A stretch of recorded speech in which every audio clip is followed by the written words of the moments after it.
लगता है। निर्दलीय प्रत्याशी पवन सिंह जी हैं, कहते हैं कि कब तक जनता जिताई मोदी जी के नाम पर, काम ना करवा विकास के, तो कब तक मोदी जी के नाम पर जीतिएगा, ऐसे कुछ कहा था उन्होंने। पता नहीं किसने क्या कहा, अब हमको जानकारी नहीं डायरेक्ट एनडीए का सफाया हो जाएगा। आपकी उम्मीद से एनडीए का कितना बिहार में सीट आ रहा है? बिहार में 40 में 40 सीट जीतेंगे। एक भी सीट नहीं जाएगा? बिल्कुल बिल्कुल, अपवाद कोई शायद हो जाए। अपवाद में? हाँ शायद, वो अभी शायद, वरना अभी जो रुझान है चारों तरफ से, उसमें सभी सीट पर एनडीए की बढ़त है। हमारे पूरी स्टारों का लाइन लगेगी आपके साथ में भी, क्योंकि भोजपुरी के 3 बड़े स्टार मनोज तिवारी, रवि किशन, दिनेश लाल यादव, निरहुआ और खासकर अक्षरा सिंह आपके लिए वोट मांगने के लिए शायद आने वाली है। अक्षरा से आपसे बात हुई है क्या? अब इंतजार कीजिए, इसके लिए आपके इस सवाल का जवाब देने के लिए अभी बहुत वक्त है। कि सबसे हॉट सीट कहे जाने वाला काराकाट है और काराकाट में त्रिकोणीय मुकाबला बना है। हमारे साथ उपेंद्र कुशवाहा जी हैं जो एनडीए के उम्मीदवार हैं, और सबसे ज़्यादा देखा जाए तो उपेंद्र कुशवाहा जी ने कहा था कि विकास होगा और विकास करके मैंने दिखाया है, अगली बार मौका मिला तो फिर मैं विकास करूंगा। लेकिन आपके ऊपर एक आरोप लगता है। निर्दलीय प्रत्याशी पवन सिंह जी हैं, कहते हैं कि कब तक जनता जिताई मोदी जी के नाम पर, काम ना करवा विकास के, तो कब तक मोदी जी के नाम पर जीतिएगा, ऐसे कुछ कहा था उन्होंने। पता नहीं किसने क्या कहा, अब हमको जानकारी नहीं डायरेक्ट आप पे इशारा किए थे। नहीं, अब हमको उसके बारे में नहीं जानकारी है कि क्या कहा। तो जो चीज़ हमको, जिस चीज़ की जानकारी नहीं है उस पर हम टिप्पणी क्या करें। उपेंद्र कुशवाहा जी का क्या हो जाता है कि जब सत्ता में रहते हैं तो चले आते हैं, उतर जाता है, सत्ता से उतर जाता है। हाँ, लोग सत्ता में नहीं रहते हैं तो पाला बदलते हैं सत्ता में आने के लिए। सत्ता में क्यों लोग जाना चाहते हैं? सत्ता में जाना इसलिए लोग चाहते हैं कि सत्ता में जाकर लोगों का कुछ काम कर सकें, जिनके लिए हम राजनीति करते हैं उनको न्याय दिला सकें, उन गरीब लोगों के जीवन स्तर को ऊंचा कर सकें। तो इसलिए सत्ता में जाने की बात होती है। और सत्ता में जाने के बाद अगर ऐसा होता हुआ न दिखे, फिर भी सत्ता में आप बने रहिए, तब तो लगता है कि व्यक्तिगत हित के लिए आप सत्ता में हैं। तो हम कभी व्यक्तिगत हित की दृष्टि से सत्ता में हम नहीं रहते और रहना भी नहीं चाहिए।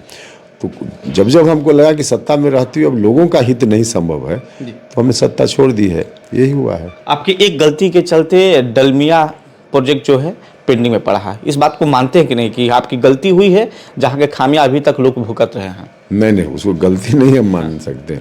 राजनीतिक परिस्थिति थी जिसके चलते हम मंत्री परिषद से इस्तीफा दिए थे। कोई उसके कारण हम उसको कहें कि मेरी गलती थी, ऐसा नहीं है। राजनीतिक परिस्थिति जब जिस तरह की होती है उसके अकॉर्डिंग आदमी डिसीजन लेता है। तो उस समय जो परिस्थिति हमारे सामने थी, हमने डिसीजन लिया, तो उसको उस रूप में नहीं कि हमने कोई गलती कर दी। आखिर मेरे बाद भी तो लोग हुए जी। मेरे बाद हुए तो दायित्व तो मेरा ही सिर्फ थोड़े था। हम जब तक रहे तब तक हमने उस दायित्व का निर्वहन ईमानदारी से किया जी। गाड़ी जहाँ तक पहुँचाए। 6 महीना और रहते तो धुआं निकलता। हाँ, इस बात को मानते कि नहीं? यह मानते हैं कि 6 महीना और रह जाते हम उस समय, तो उसी समय बनना शुरू हो गया रहता और अब तक तो धुआं निकलना ही था। लेकिन नहीं हुआ तो आखिर मेरे बाद भी तो व्यवस्था तो चल ही रही थी ना। व्यवस्था चल रही थी तो कहाँ किसी ने किसी को रोक दिया था। हम नहीं रहे हुए एक अलग विषय है, तो उसको हम गलती के रूप में नहीं मानते हैं। उपेंद्र कुशवाहा जी का किससे डर है? पवन सिंह से डर है या फिर जो माले के उम्मीदवार हैं उनसे डर है? इसमें डर जैसा क्या होता है? नहीं, एक होता है ना कि हमारे मजबूत। नहीं, कुछ डर जैसा नहीं होता है राजनीति में।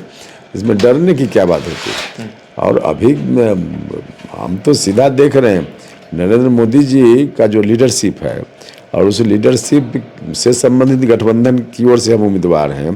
तो प्रधानमंत्री जी का काम, राज्य की सरकार में मुख्यमंत्री जी का काम, और हमने भी 14 से 19 तक लोगों की सेवा की है। तो इन तमाम चीज़ों के कारण इसमें डरने का कहाँ कोई मामला है? कोई डरने का मामला नहीं। यदि उपेंद्र कुशवाहा चुनाव जीतते हैं तो मोदी जी के मंत्रिमंडल में फिर इस बार जगह मिलेगा? अब इसका जवाब हम कैसे दे पाए? नहीं, इसलिए कि मंत्रिमंडल में जगह मिलेगा तो कुछ ऐसे भी काम है जो आप नहीं कर पाए, जो आपके दिल में चल रहा है कि मैंने इस काम को नहीं किया, मोदी जी मुझे मौका देते तो मैं इस काम को पूरा कर लेता। नहीं, काम करना तो मेरी ड्यूटी होगी, लेकिन अब मंत्रिमंडल का सदस्य बनना न बनना यह मेरा विषय नहीं है, इसलिए इस पर मेरी टिप्पणी क्या होगी। चुनाव जीते तो सबसे पहला प्राथमिकता क्या होगा, क्योंकि शिक्षा के लेकर आपको जाना जाता है और काम के लिए नहीं जाना जाए लेकिन शिक्षा के लेकर आपको हर बार फोकस किया जाता है कि शिक्षा के अलग जगाने वाले हैं, वैशाली से लेकर यहाँ तक के लिए आपको लोग जानते हैं। निश्चित रूप से शिक्षा का बहुत बड़ा महत्व है, तो इस दृष्टि से हम कोशिश करते रहते हैं। हम मंत्री थे भारत सरकार में, उस वक्त केंद्रीय विद्यालय खोलने के लिए हमने बहुत कुछ किया जो करना संभव था। एक केंद्रीय विद्यालय तो खुल गया औरंगाबाद के नबीनगर में, 2018 में ही खुल गया, चल रहा है। दूसरा केंद्रीय विद्यालय जो स्वीकृत किया था हमने, राज्य सरकार में कुछ औपचारिकता बच गई थी जिसके चलते विद्यालय नहीं शुरू हो सका, तो उसको फिर आगे बढ़ाएंगे। डालमिया नगर में रेल कारखाना बनना है, उसको भी हम लगभग ले आए थे एक स्टेज तक जहां काम शुरू होना था, वहीं रुका हुआ है मेरे बाद, तो वहां से फिर उसको आगे बढ़ाएंगे। और फिर और भी बहुत सारा है, सिंचाई की कई परियोजनाएं लंबित है, कृषि उत्पादन पर आधारित कुछ उद्योग की यहाँ लगे ताकि किसानों का भी लाभ हो, बेरोजगार लोगों को रोजगार मिल पाए, तो यह सारा काम है जिसको करेंगे। बिहार में कुशवाहा के नेता कौन, ये सवाल आपसे मैं कर रहा हूँ। बाकी जो लोग हों, हम नहीं है कुशवाहा के नेता आप नहीं? मेरा, हमने कभी दावा नहीं किया कि कुशवाहा के नेता, हम क्यों दावा करेंगे भैया, हम समाज के सभी वर्ग के लोगों के लिए करते हैं। अब इस परिस्थिति में लोग अपने हिसाब से क्या सोचते हैं, लोगों का विषय है। मेरा है कि समाज में जो लोग भी न्याय से वंचित लोग हैं उनको न्याय मिले, चाहे किसी जात के हो, किसी धर्म के हो, तो इस आधार पे हम राजनीति करते हैं। तो अब किसी खास जात का नेता, उसमें हमने कभी कहा भी नहीं है, हमने कभी दावा नहीं किया और आज भी दावा हम नहीं कर रहे। बाकी जो लोग हैं। कुशवाहा के कुछ ऐसे लीडर हैं जो कहते हैं कि पवन सिंह को भारतीय जनता पार्टी चिराग पासवान के रोल मॉडल पर उतारी है, जैसे नीतीश कुमार के खिलाफ चिराग पासवान को उतारा गया था विधानसभा चुनाव में, उसी तरह पवन सिंह के भाजपा ही उतारी है। भाजपा चाहती तो पवन सिंह का हिम्मत नहीं है कि चुनावी मैदान में कूद जाए। नहीं, देखिए ऐसे ही सुनी सुनाई बात के आधार पर किसी के ऊपर आरोप लगा देना मुनासिब नहीं है। जो लोग भी बोलते हैं उनके पास कोई एविडेंस है क्या बीजेपी के खिलाफ इस आरोप को साबित करने का?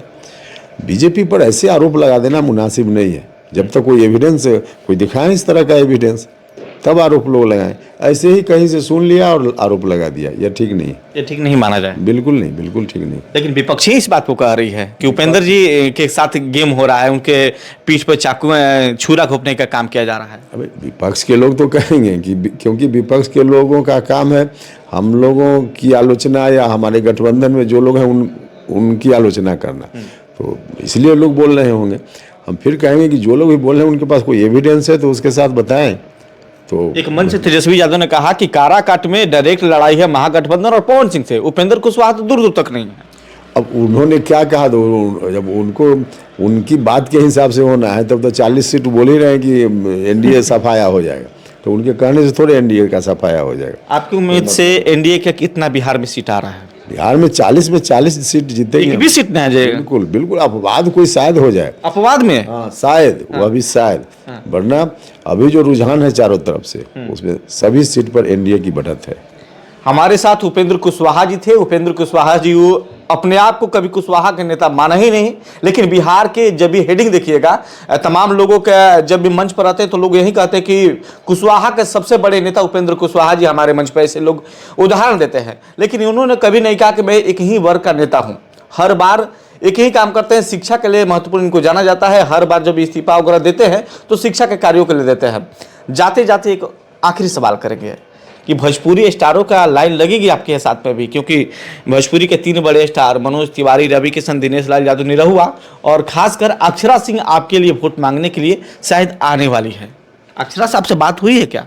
अब इंतजार कीजिए, इसके लिए आपके इस सवाल का जवाब देने के लिए अभी बहुत वक्त है, अभी तुरंत देना जरूरी नहीं है जवाब इसका, इंतजार कीजिए। नहीं, भाजपा भी बौखला गई है, कह रही है कि पवन सिंह, आरके सिंह ने कहा कि उसको पार्टी से निकाल के फेंकेंगे यदि वहां से नहीं तो हमारा नेता उपेंद्र कुशवाहा है। हाँ, तो उन्होंने कहा, ठीक कहा है, लेकिन यह विषय उन्हीं का है, इसमें हमको क्या कहना है, मेरी कोई टिप्पणी नहीं।